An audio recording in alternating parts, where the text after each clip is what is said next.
जय श्री राधे कृष्णा। राधे राधे सभी को। कैसे हैं आप लोग दोस्तों। कृष्ण जन्माष्टमी के बाद आती है बच्चे बारस।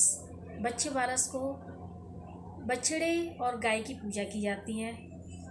जो भी गाय और बछड़े की पूजा करता है उनकी संतान की लंबी आयु होती है और ये माँ बेटे के प्रेम का प्रतीक होता है।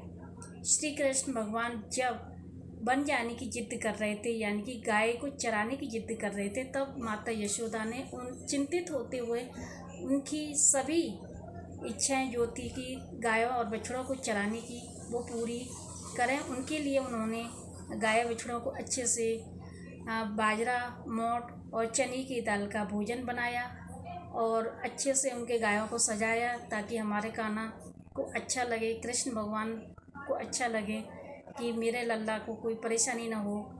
और उनकी पूजा भी करी थी कि पहली बार श्री कृष्ण गायों को चराने के लिए वन को जा रहे हैं ग्वाल वालों के साथ में। इस दिन सभी जो ब्रज के लोग थे सभी बहुत चिंतित भी हो रहे थे और खुश भी हो रहे थे। इतना छोटा लल्ला जाएगा तो कैसे करेगा। और लेकिन कृष्ण भगवान तो गायों को चराने का जुनून चढ़ रहा था। उनको तो लग रहा था मैं जल्दी जल्दी जाऊं और गायों को चराकर अपने गोकुल को वापस आऊं। तब माता यशोदा ने गायों के लिए और अपने खासकर पुत्र श्री कृष्ण के लिए अच्छे से भोजन तैयार किया, उनकी पसंद का भोजन तैयार किया था। इस दिन सभी माएँ भी अपने बेटे के लिए, बच्चे आपके जो भी बेटे हैं तो उनके लिए अच्छी अच्छी चीज़ें बनाएं, उनको खिलाएं। माता को उनको व्रत रखना पड़ता है। ऐसे ही हमारी यशोदा माँ ने भी अपने बेटे के लिए व्रत रखा था, क्योंकि उनका बेटा वन में गया हुआ था। तो सभी ग्वाल वालों के साथ में और गांव के सभी जितने भी लोग थे सब ने कुछ भी खाना पीना नहीं खाया था। जो गायों के लिए बांधा था, जो श्री कृष्ण भगवान के लिए बांधा था, वही उन्होंने खाया था। यानी कि इस दिन बाजरा, मोट और चने की दाल को अंकुरित करके ही खाया जाता है। यही चीज़ें गाय और बछड़े को भी खिलाते हैं। अब आती है गाय और बछड़े की पूजा कैसे करें। तो आप गाय और बछड़े की पूजा, अगर आपके घर में गाय बछड़े नहीं हैं तो उसकी भी एक उपाय है। आप अगर आपके घर में गाय हैं तो आप गाय को सुबह जल्दी नहला दीजिए। आप स्नान करके और गाय को नहला के, गाय बछड़े को दोनों को नहला करके उनको अच्छे से टीका लगाइए। और बाजरे का ही टीके के ऊपर चावल ना लगाकर बाजरा लगाइए, क्योंकि बाजरे का बहुत ही विशेष महत्व होता है इस दिन। और वही टीका आप बछड़े को भी लगा सकते हैं, ठीक है। और गाय को अच्छी सी मिठाई, गेहूँ इस दिन यूज नहीं करते हैं, गेहूँ और चावल, लेकिन बाजरे से बनी हुई वस्तु और चने की जो चने की दाल होती है उससे भी आप गाय को खिला सकते हैं। गुड़, चने और मोट, ये सब चीज़ें आप गाय को ज़रूर खिलाएं। फूल माला पहनाएं गाय बछड़े को और उनकी जो धूल होती है चढ़ने की वो अपने माथे पर लगाएं। अपने पुत्र, आपके भी जितने भी पुत्र हैं आपके घर में, 2 या 3 या जो भी, सभी पुत्रों को टीका लगाएं। उनको बोलें कि आशीर्वाद लें, गाय माता का आशीर्वाद लें और अपना जितने बड़े लोग हैं सबका वो आशीर्वाद लें। ये माँ बेटे के प्रेम का प्रतीक होता है बच्चे बारस। जो त्यौहार है बहुत ही पवित्र त्यौहार है, बहुत ही अच्छा त्यौहार है। और सभी माएँ अपने बच्चे के लिए ही ये व्रत करती हैं बच्चे बारस का, क्योंकि माँ और बेटे का बहुत ही अच्छा पवित्र रिश्ता होता है। जैसे माँ यशोदा और कृष्ण का रिश्ता था, इस तरह से ये उनका भी यही रिश्ता होता है। तो आप सभी लोग अपने बेटे को गिफ्ट दें, उनको उपहार स्वरूप कुछ दें, जितनी आपकी क्षमता है वो दें। और बेटे की पसंद का ही भोजन बनाएं और बेटे को ही अच्छे संस्कार दें।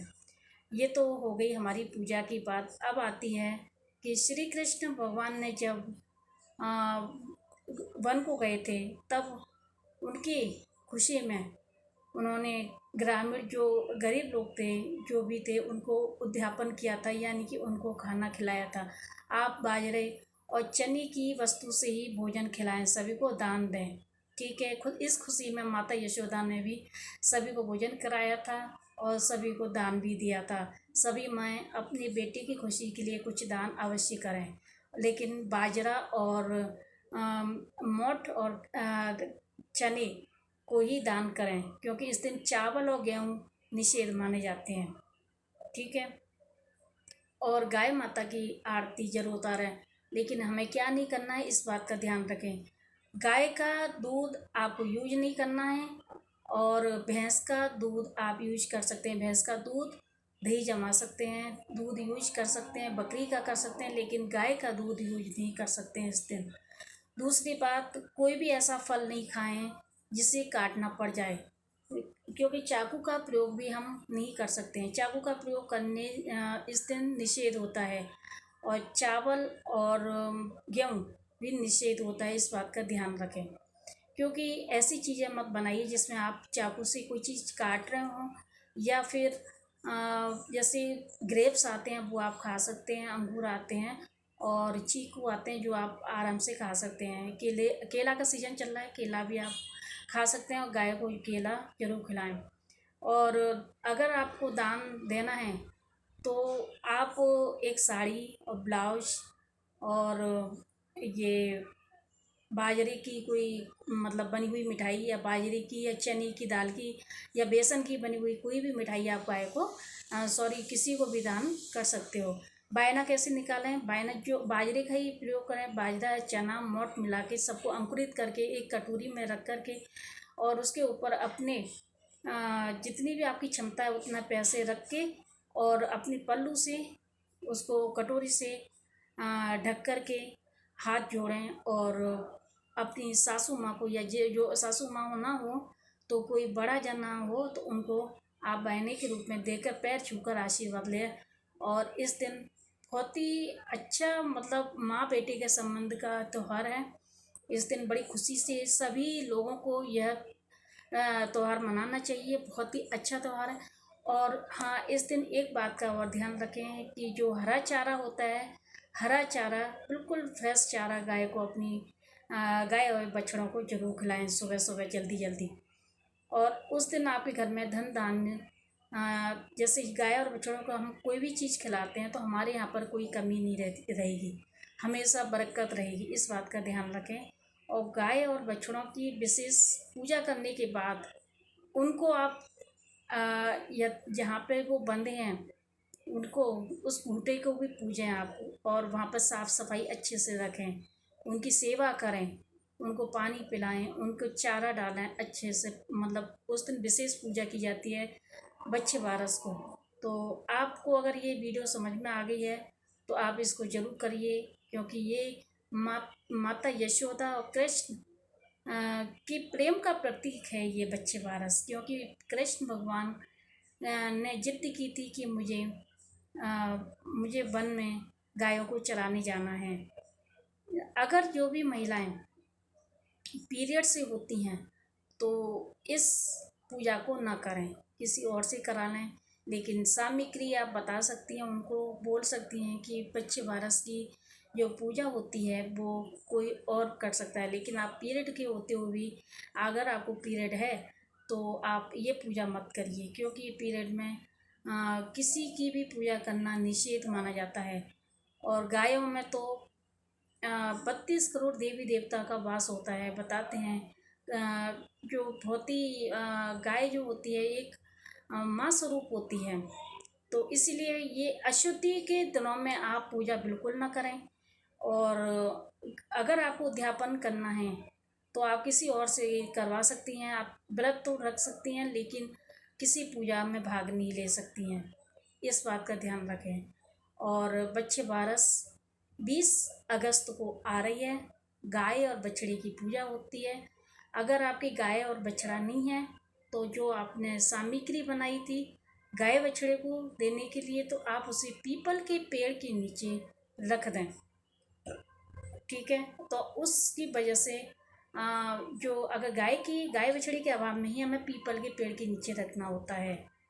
तो ये थी बच्चे बारस की पूजा की विधि और माँ बेटे के प्रेम का प्रतीक।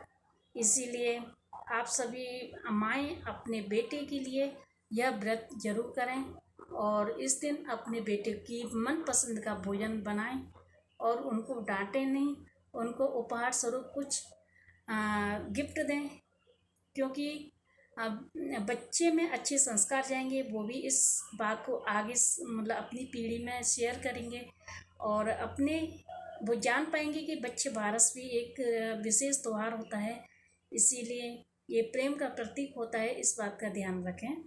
और जैसे माँ यशोदा अपने बेटे कृष्ण से बहुत प्यार करती थी, वैसे सभी माएँ अपने बेटों से बहुत प्रेम करती हैं। ये माता और बेटे के प्रेम का प्रतीक है, इस वजह से ये बच्चे बारस मनाया जाता है। जय श्री राधे कृष्ण, राधे राधे।